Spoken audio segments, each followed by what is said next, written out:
Welcome, everybody, to Dead Talk Live. And today we are being joined by LaVera, the star of Terrifier 2, which is now out, still in theaters, and streaming on Screambox. Lauren, thank you so much for being here today. How are you doing? I'm doing great. Thank you so much for having me. I'm happy to be here. I'm really excited to chat with you. First off, congratulations on the success of the film. Uh, to no small part to your performance in the film. It was just amazing. Does everything seem kind of surreal for you now that the film is out?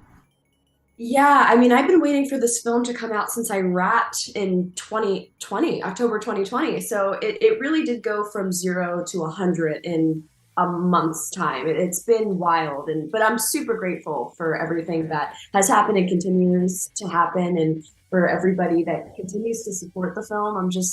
Yeah, surreal is probably the best way to put it. Now, before we continue, I gotta ask you, what was it like working with David, who plays Art, when he is in full costume gear and in character of Art the Clown?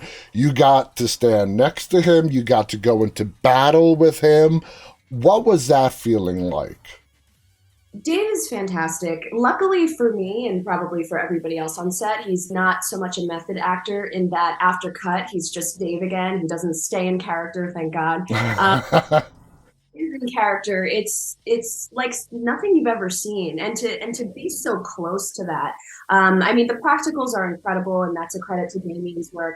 But it's really Dave that brings the character to life, and the way he manipulates his body, the way he I mean, he's also just hilarious too, and it's hard not to laugh at some of his antics while I'm in the scene with him. Yeah, he's such a wonderful scene partner, and he really makes my job easier in being genuinely creepy and scary. So I felt like there was a lot of truth in my performance because of Dave. I've had the pleasure of meeting David. I've interviewed him on this show, and I love one of his lines. He's like, "Before this, I was waiting tables." So yeah, this has made me stop waiting tables, and I absolutely love it. He is one of the nicest guys out there, and I'm so happy for him. Now, waiting can sometimes be your worst enemy. You said you wrapped shooting in 2020. You had to wait 2 years. In those 2 years, where you basically had to keep quiet about everything. You couldn't talk to anybody. And sometimes that can be your own worst enemy. During those 2 years, did any doubts, fears about the success of the film creep into your mind? Oh, constantly, consistently. And that's not because I doubted my crew members or because I doubted Damien because I didn't. It was just that the waiting itself was like, oh my God, what's going to happen with this film? Is anybody going to ever even see it? And all of our hard work will be for nothing. I mean, that's where the doubt really stemmed from because we really killed ourselves to get this film done. We really worked our asses off. But I mean, I do think that it has paid off and it does continue to pay off. So I am really grateful for that. Exactly. This is a great example where patience definitely played off. Now, you and David are undoubtedly the stars of the film. Sienna is a brand new character introduced to us in Terrifier 2. A very important character, and I cannot state that enough. Did you have to go through a vigorous audition process with Damien before you booked the role? It was pretty standard, to be honest. I had to do a self tape, which I did at home with my coach, and then I had a second callback which was also a self tape, and then an in person audition with Damien, Elliot, and Casey, who of course booked the roles. And it was more so a chemistry read, and that was really chill. I think I met Damien outside while I was waiting because I arrived super early, like the dork that I am, and I didn't realize that it was him. And we were just chatting, and he was like, "Oh yeah, I'm the creator of the film," and I was like, "You're Damien?" I didn't realize it was him. And we were already just getting along and just like talking about who knows what. I think horror films. So yeah, it was off to a good start, and we connected really quickly and easily. And I'm just really happy that he is such a wonderful person. It made my job a lot easier. Now, like I said, Sienna and Art are the two main characters. They have to keep this film going, or else it doesn't work. This movie has a lot of stuff going around with blood, guts, and gore. As an actress, How did you sort of put that in the background so you can focus on Sienna and the moment that Sienna is in throughout the entire film? I did have a good amount of time to prep for Sienna. And for all of my characters, but especially Sienna, I like to make either a binder or a journal. And I make those decisions pretty early on about my character. And I also had a lot of discussions with Damien, I think to a fault. Like I probably bugged the hell out of him bathroom. I was like, what do you think about this? Do you think Sienna would do this? I was really, really interested in Sienna and what made her tick. So by the time I was on set, and I mean, as an actor, you just kind of have to trust your work, trust all the work you put in beforehand, and then just kind of let it go and let whatever happens happen. And Exactly. and it's because everybody was so loose and nimble and eager to work on set, I think it just made my job a lot easier. Now, when you first read about this character, when it was presented to you, either when you read the script or when you had a chat, how did you perceive Sienna? How did you view Sienna? What was your first impression of Sienna? Yeah, I did get a breakdown of the character. I can't really remember exactly what it was, like, it's like artsy teen, something like that. And my first scene that I auditioned for Sienna was a scene between Sienna and Barb, which was her mom. Mm-hmm. And I connected with her really quickly because she, at that time, she was being raised by a single mom, and it was kind of an argumentative scene. They have a bit of a tumultuous relationship. So, and I'm no stranger to that, being raised by a single mom, and I know what that dynamic is like. So I feel like I was able to connect with her Mm-hmm. like right off the bat. The challenge for me was seeing what it was like to have a brother. I didn't have a brother growing up. Mm-hmm. So I didn't really know what that was like. But Elliot Fulham, who plays Jonathan, really, really helped inform the decisions that I made in terms of being an older sister. So yeah, I forget the question now, but hopefully I answered it. You did. It was what was your first impression of Sienna? And that was great.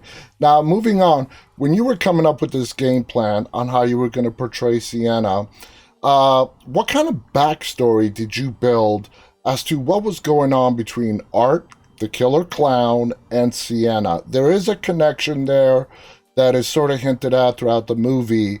How did you resolve that, when it came time for you to play Sienna? I think Sienna's in a really interesting situation in that she's discovering her relationship with art in real time with the audience. So I just more focused on Sienna as a person as opposed to what art meant to her. Yeah. I think is just as surprised as the audience when art shows up and she has this weird interaction with him. In terms of the ending, I still don't think Sienna is fully aware of what has happened to her. I think she just took on that responsibility because her biggest goal was to save her little brother's Yeah. life. So I think and I hope that we can explore that more in the future. But I think Sienna is just as clueless as anybody else in terms of her seemingly like weird connection with. Yeah, yeah, she's sort of finding out what's going on as things are coming out. Now, you mentioned your brother Jonathan in the movie, who is played by Elliot Fulham. He did a great job as well. You two had a great dynamic chemistry together, brother sister. Now, when you were working with Jonathan, did you guys have chats, discussion on how you were going to play that big sister, little brother role? Surprisingly, no. I think I already had booked the part, and then Damien asked me. He's like, "So, what do you think of this kid Elliot? Like, do you even like him?" I was like, "Yeah, I think he's perfect for the role." It was really strange that he even asked for my opinion, and I was grateful for that. And I watched his audition before that, like his self tape, and I just understood who he was as Jonathan immediately. And we kind of had to get started like pretty quickly. We didn't Yeah. really have to connect. But so everything you see on screen is just like our natural chemistry. We're much closer now. I hang out with his family all the time. I constantly go over there, and his mom makes like delicious vegan meals. But before then, we just had to figure it out on the fly. Awesome. Now let's talk about Sienna's costume. It's become a thing of its own. It's become its own character in a way. On social media, it's a huge topic. You play you put on the kick-ass Princess Warrior Xena outfit. First off, what was it like putting that on? I mean, describe that. The first time was amazing and I loved it immediately. I just fell in love with it. However, the more I had to wear it, the more I had this disdain for it. And I think that's also in part due to the artist that was making it had to drop out for whatever reason. So it was unfinished. So it turned out that our wardrobe and makeup artists had to come together, even though it wasn't their job, and keep the costume together. So a lot of it was kept together with like literal duct tape. Like it's like, oh, this is duct tape, it'll work. He was right, but it was also very uncomfortable. And it wasn't really lined on the inside. So the material that you see on the front was the same material on the back. So I got a lot of blisters, a lot of bruises, a Oh. lot of thing. But I'm honestly really surprised how good it looked on screen because of how uncomfortable it was. I hope I never have to wear it again, even though I will. But yeah, I did love how it looked, and the first time was great, but everything after that was a nightmare. I think it's going to be a pretty big Halloween costume for 2023. That's just a hunch of mine. It's better made for the mass public because it was not made really well. Now, there's a mysterious aspect, another one, in regards to your father. We don't really find out until towards the end of the film actually what happened to your father, how he died, his drawings, how do they relate to art. How do you think that affected you playing Sienna? Did you try to incorporate that, your feelings for your dad who died in such a horrible way into the character? Definitely. I think there is this kind of looming sense of doom over Sienna at all times. Like she's definitely an angsty teen. And I didn't really have a great relationship with my biological father growing up. And I didn't really know him that well. And I had some other father figures in my life that weren't, really great. So I was able to bring a lot of my own experiences to Sienna, which I'm always really grateful for, to be able to inject my own life because it just helps me find more truth Mm-hmm. when searching for a character. But yeah, definitely. I think it was something that was kind of always on our mind. I think, he's probably been dead for about a year or so. So it's not like, oh my God, she's obsessed about it still. But I think it's something that still affects her pretty deeply. And Jonathan as well, your brother. Absolutely, absolutely. I think even more for Jonathan because he was at such a tender age, and I think he hasn't let it go still.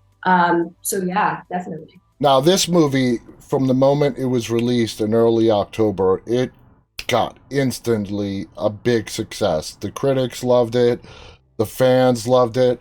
There is that a little criticism group of people in regards to the gore. Okay, now when I watched this, I knew exactly what to expect. It's a Terrifier film. It's going to be a lot of blood, guts, and gore. So if you go in knowing what to expect, uh, you're going to get exactly what you bargained for. But there was also a good story put in as well, which for me, made it even better. Now, in regards to the gore aspect, do you have any feelings? A lot of people messaged me and wanted me to ask you, how did you feel about, the extreme gore in this film? I actually really love gore and horror. I mean, not always. I mean, I think to a point it can be too much. And when it comes to like I have a really hard time watching like sexual assault movies. That's something Yeah. that I don't watch. But when it comes to like gore that's so over the top to the point that it's almost comical, I can really appreciate that as an artist Hmm. because I watch it and think about the artistry that's put in. Like for example, can we talk spoilers? Well, yeah. I mean, there's no rule, but yeah, you can talk spoilers. If One Damien gets upset, I'm gonna blame you. Okay, yeah, you can blame me. Okay. But the out for a while, like it's fine. This is a spoiler. When Brooke gets acid to her face and it starts to bubble, they used condoms for that. And I was like blown away by the innovativeness that went into some of the thoughts of the art. So every time I watch it, I'm just blown away by the artistry that goes into it. I see it more in like a artist perspective as opposed to like, oh, this is just gratuitous gore. I'm just in such awe with what everybody was able to accomplish with the little budget and with, they used condoms. Like, come on, Yeah, that's wild to me. Like condoms are cheap, and they used that, and it worked. So yeah. I'm just impressed, Well, really. and you know that Damien has he's a makeup artist. I mean, that's part of his background, and so he's definitely good at that. Are you surprised now, a little bit a month into the release of this film, on just how successful it has been so far? Yeah, it continues to surprise me. I even found out that like it's going to be in theaters this weekend, and I Hmm. didn't think it would. So it continues to be expanded and extended because of fan demand, and that's really just a testament to what horror how we all connect to horror and how people will connect to horror even if it is a niche type of horror like Yeah. really gory horror. So I'm really grateful about it, but yeah, I continue to be surprised. I wasn't expecting. You have no idea what kind of life a film that you sign on for will take on after you sign on for it, so it's continues to be a surprise. And this is sort of a testament to Damien because some of the gore in the film, like the blood that was coming out, I think he did it particularly to look sort of in a comical sort of way so people don't take it that seriously. He could have very easily made, in some scenes, the blood look a lot more realistic, a lot more gory.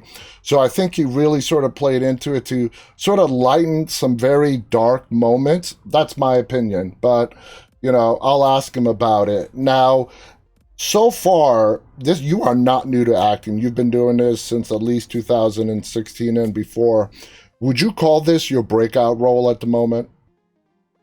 Oh gosh, I mean, I don't really know. I guess it that will be determined in the next year or something. I have been getting some really wonderful role offers, a lot of scripts in my email that I still have to even go through tonight. So it has opened up a lot of doors, which I am very grateful for. Breakout, I don't know. I don't really know yet. I guess we'll see, but I think History will tell. it will, yes, exactly. But I think it definitely has provided some wonderful opportunities for me. Did you guys shoot this entirely in Staten Island? No, actually, we did shoot a little bit in Staten Island. We also shot in Canajoharie, New York, so upstate New York, in like this really small, deserted town. But we also did film in Philadelphia, which is where I grew up, at the Fright Factory, which is Ah, where the whole ending is in the Terrifier, that haunt that they all end up in. Was at the Fright Factory. So all those set pieces were actually just part of the actual haunt in Philadelphia. now from start to finish, because of the limited budget, how long were you on set for? From October 28th, 2019 to October 2020. So a year on and off On and because I off. stopped in from March to October. I don't think COVID. yes, because of COVID. I don't think I did anything in between, but from October to March, I was working, and then October again, I was back. We're out of time, but I do want to ask you a final question. On your IMDb, there are some more projects that are upcoming for you. Is there anyone that we should be really looking out for? Anyone that you're really excited about? Well, the one that I can talk about right now that's in post production is The Fetus, and I was able to work with the wonderful Bill Moseley for that. I play his dog, Ah, and he's fantastic. And I mentioned Julian Curtis earlier; he's wonderful as well. So yeah, that's one thing I can talk about. I'm under NDA for some others that I'm really, okay. but can talk about that one. Lauren, these 20 minutes have just flown by. I want to thank you so much. I'm so happy on the success of the film, the success you're getting from the film. Your performance really is brilliant. When you get into this industry, you really start viewing movies from a different lens. And as I was watching the film, I really noticed your performance, and you were just spot on in making this film so great. So congratulations, you did a fantastic job, and Damien did awesome in picking you to play Sienna. Do you have any final thoughts you want to share before we go? Not really. Watch the film. I hope you like it. If gore's not for you, don't watch the film. Exactly. But yeah, I'm just so happy to be here, and thank you so much for having me. And hopefully, I'll talk to you again in the future. Absolutely. I want to thank our guest, Lauren LaVera. I want to thank our audience, those of you who are tuning in live, and those of you who'll be tuning in later to watch this not live. Again, the movie is called Terrifier 2. It is still available in theaters, and you can find it streaming on Screenbox. Thank you again on behalf of Lauren and myself. Stay safe and stay walking. Bye, everybody.